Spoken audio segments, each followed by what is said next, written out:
नमस्कार, आप भारत लाइव देख रहे हैं। मैं हूं आपके साथ तुषेर ठाकुर। कुर्नी विधानसभा सीट पे जो उपचुनाव हुए उसके नतीजे सबके सामने हैं। भारतीय जनता पार्टी के कैंडिडेट केदार गुप्ता को वहां से जीत मिली और ऐसे में अब नीतीश सरकार बैकफुट पर आ गई है। जो लगातार कयास लगाए जा रहे थे कि भारतीय जनता पार्टी के समर्थन में कई नेताओं की एंट्री हुई और उसका खामियाजा जनता दल यूनाइटेड को भुगतना पड़ा।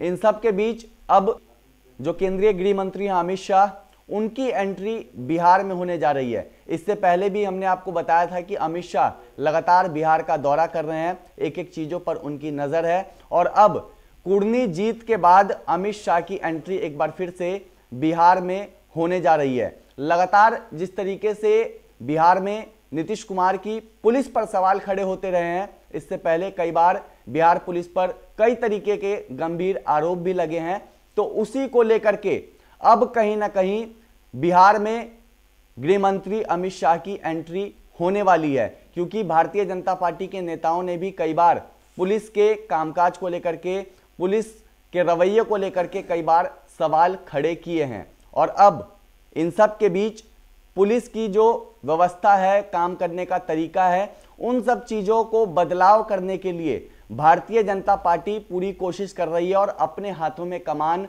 लेने में अब पूरी तरीके से जुटी हुई है।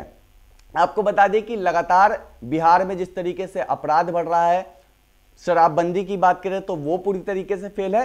कई ऐसे बिंदु हैं जिन पर प्रशासनिक अधिकारियों को काम करने की जरूरत है और अब बिहार के नए डीजीपी की चर्चा जोरों पर है। बिहार को नया डीजीपी मिलने वाला है और जो हमें जानकारी मिली है उसके मुताबिक राज्य सरकार ने 11 नामों की सूची केंद्र को सौंप दी है और सभी को पता है कि गृह मंत्री हैं अमित शाह और उनके हाथों में अब कमान गई है। अमित शाह निर्णय लेंगे कि आखिर बिहार का नया डीजीपी कौन होगा। केंद्र सरकार की एंट्री होने जा रही है। कुछ नामों का जो लिस्ट है वो बिहार से भेजा गया है और अंतिम तौर पे अमित शाह उस पर मुहर लगाएंगे। दरअसल बिहार के नए डीजीपी की खोज अब शुरू हो गई है और वर्तमान जो डीजीपी हैं एसके सिंघल, उनका कार्यकाल 19 दिसंबर को समाप्त हो रहा है। वैसे भी डीजीपी एसके सिंघल पिछले साल ही रिटायर हो चुके थे, वह एक्सटेंशन पर आगे का कार्यकाल जो उनका था वो चल रहा था, लेकिन अब 19 दिसंबर को उनका कार्यकाल समाप्त हो जाएगा। बिहार सरकार को नए डीजीपी की जरूरत है। ऐसे में कई नामों की जो लिस्ट है वो केंद्र सरकार को भेजा गया है। जो हमें जानकारी मिली है उसके मुताबिक बिहार सरकार ने अपनी वरीयता प्राप्त 11 अधिकारियों के नाम केंद्र सरकार को भेजे हैं। अब इन 11 नामों में से 3 नाम केंद्र सरकार फाइनल करके भेजेगी। जो नाम भेजे गए हैं उसके बारे में हम जानकारी दे देते हैं। 11 डीजी रैंक के अधिकारियों की लिस्ट केंद्र सरकार को भेजी गई है।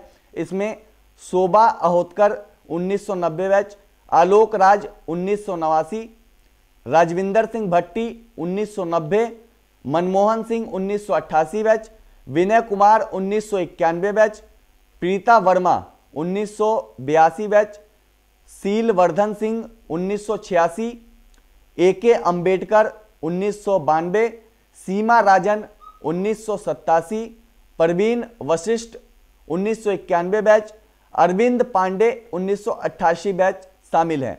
सभी डीजी रैंक के अधिकारी हैं। सभी अधिकारियों का बैच 1986 से लेकर 1992 के बीच में है। बिहार पुलिस के डीजीपी के लिए कम से कम 2 वर्ष का कार्यकाल होना चाहिए। सभी अधिकारी 2023 से लेकर 2026 के बीच में रिटायर होंगे। इसमें प्रीता वर्मा 2028 में रिटायर होंगी। इस लिहाज से सभी अधिकारियों डीजीपी के लिए उपयुक्त हैं। यदि कम भी कार्यकाल रहा तो राज्य सरकार उसे बढ़ा सकती है। सबसे आगे जो नाम चल रहा है वो शोभा अहोतकर का चल रहा है, लेकिन केंद्र सरकार को अंतिम तौर पे फैसला लेना है। अंतिम तौर पे जो मुहर लगेगी वो देश के गृह मंत्री अमित शाह से लगेगी।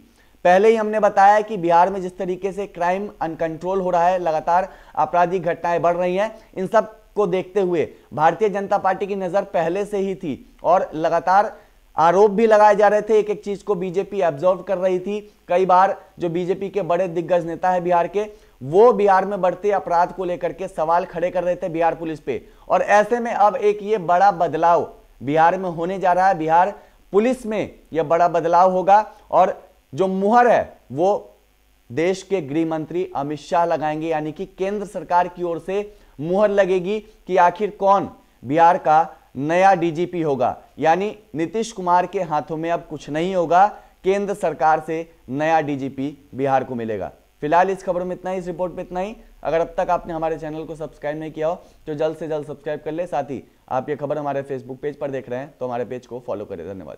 अगर ये वीडियो पसंद आई और वह बिहार के राजनीति और बिहारियत से सरोकार रखेनी तो सब्सक्राइब बटन दबा के चैनल के सब्सक्राइब कर ली। ओजे एगो घंटी बा, ओकरा बटन दबा देला से कुल सटीक और मारक खबर रुआ मुफ्त में मिल जाई। अगर रुआ पत्रकारिता के हमनी के नया प्रयोग में सहयोग कर चाहतानी तो ज्वाइन बटन दबा दी। पेटीएम नंबर नोट कर ली 9386816700। धन्यवाद।